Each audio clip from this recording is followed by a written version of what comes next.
डालेंगे और साथ में डालेंगे थोड़ी सी हल्दी, थोड़ी ही डालेंगे।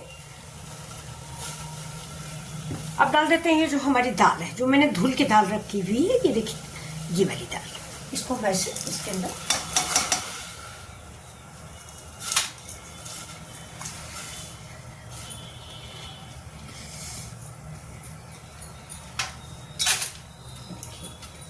तो थोड़ी देर दोस्तों अब इस दाल को हम ऐसे ही पकाएंगे खुले में, क्योंकि इसके ऊपर जो ये चोई जैसा पड़ जाता है यानी झाग जिसको बोलते हैं, ये हम निकाल देंगे।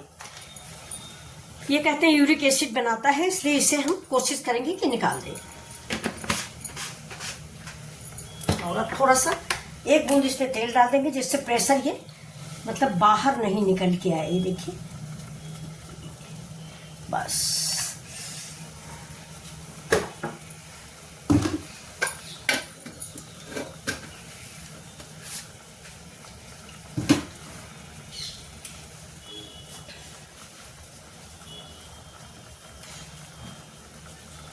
देखिए इसका झाग निकल रहा है, ये आप लोगों को दिख रहा होगा। इस झाग को निकाल के बाहर फेंकते रहेंगे। देखिए वैसे धुल देने के बाद थोड़ा झाग कम बनता है, लेकिन फिर भी हम निकाल लेंगे। ये देखिए ऐसे ही निकालेंगे इसको साइड से।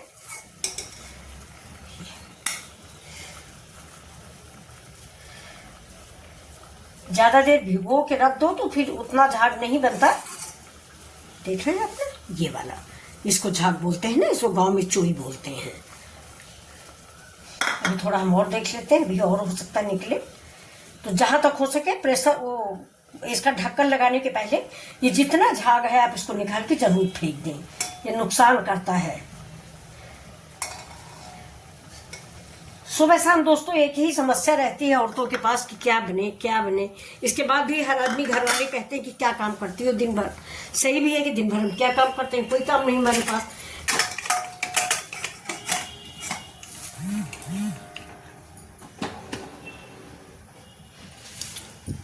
अब देखिए इसमें लगा दिया है प्रेशर, 3 सीटी के बाद ये दाल पक जाएगी। इसके बाद मैं आपको दिखाऊंगी।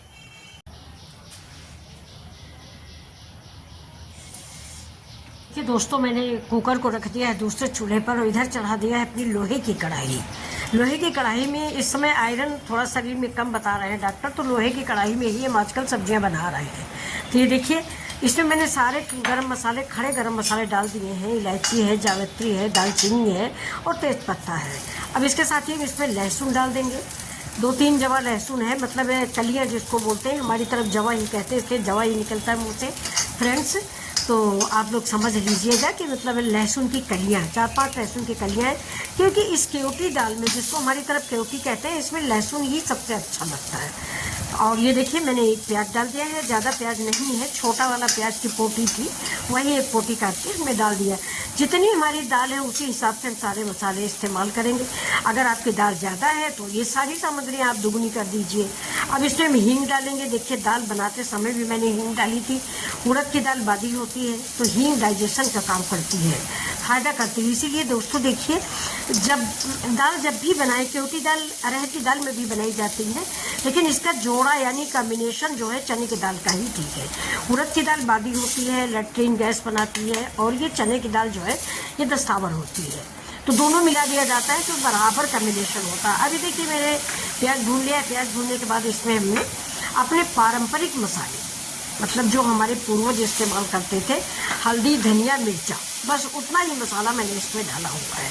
ये देखिए, तो हल्दी, मिर्चा, धनिया और थोड़ा सा कश्मीरी मिर्च भी डाल दिया मैंने इसी स्टेज पे। तो ये देखिए अब इस मसाले को हम थोड़ी देर भूनेंगे।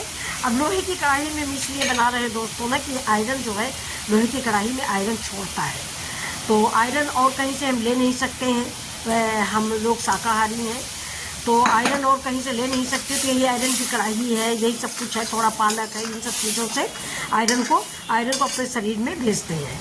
तो अब चलिए देखिए इसी स्टेज पे मैंने टमाटर डाल दिया है। मेरा ये बहुत बड़ा एक टमाटर था, ये बम्बईया टमाटर है, यानी खट्टा नहीं है। देसी टमाटर खट्टा होता है, ये खट्टा नहीं होता है, लेकिन देखने में बड़ा लाल सुर्ख होता है, बड़ा खूबसूरत लगता है। सैलेड वैलेड बहुत अच्छी लगती है मुझे। तो देसी टमाटर जो है बड़ा खट्टा लगता है, एसिड बनाता है, इसे ज़्यादातर मैं यही खरीद के लाती हूँ। बैंगन की सब्जी वब्जी अगर बनानी होती है तो देसी टमाटर लाते हैं।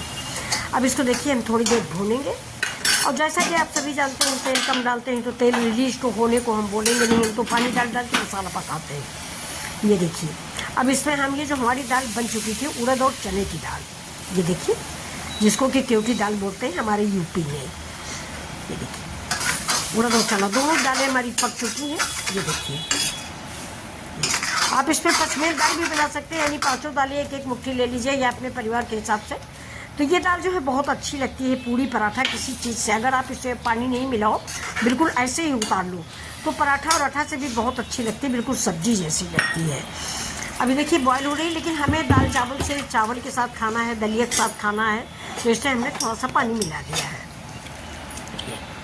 ये देखिए पानी आप अपने अनुसार मिलाएं, पतली रखें तो पतली, गाढ़ी रखें तो गाढ़ी। तो ये देखिए ये बहुत बढ़िया केवटी दाल बन के तैयार होती है। इधर हमारी तरफ दोस्तों, हमारे इधर रायबरेली साइड लहसुन मिर्ची के तड़का और जीरा का तड़का ही दिया जाता है। ये सारे मसाले जितने हम लोगों ने डाले, इतने मसाले उधर नहीं पड़ते। अब देखिए कढ़ाई में थोड़ा प्रॉब्लम आ रही थी तो मैंने इसको कुकर में डाल दिया है। ये देखिए कढ़ाई से, लोहे वाली कढ़ाई से मैंने कुकर में पलट दिया है। अब इसमें मैंने एक आम डाल दिया है, एक पूरा आम नहीं डाला है, मैंने आधा आम डाल दिया है, क्योंकि टमाटर मेरा खट्टा वाला था नहीं, इसलिए मैंने आम जो है आधी लिए छील के इसमें टुकड़े टुकड़े करके डाल दी है। आपको दिख रही होगी, खाने में बड़ी अच्छी लगती है खट्टी खट्टी। ये देखिए अब ये दाल देखिए कितना देखने में अच्छी लग रहा है कि अभी चावल से दाल से खा लूँ। ये देखिए अब मैंने आपको प्लेट में परोस के दिखा दिया, सर्व कर दिया, यानी प्लेटिंग कर दी है। तो अब ये देखिए आप लोग बताइए कि ये दाल आपको कैसी लग रही है। अगर आप यहाँ तक आ चुके हैं तो प्लीज़ लाइक शेयर सब्सक्राइब करना मत भूलें। मिथिला जी की दुनिया, आजकल आप लोग हमारे वीडियो नहीं देख रहे हैं, क्या बात है भाई, तो प्लीज़ ज़रूर देखें और थोड़ा सब्सक्राइब भी करें। हाँ ये सही है कि मेरे वीडियो एडिट नहीं होते, वो आप सब लोगों को अच्छे नहीं लगते होंगे, चलिए कोई बात नहीं। चलिए नमस्कार, फिर मिलते हैं।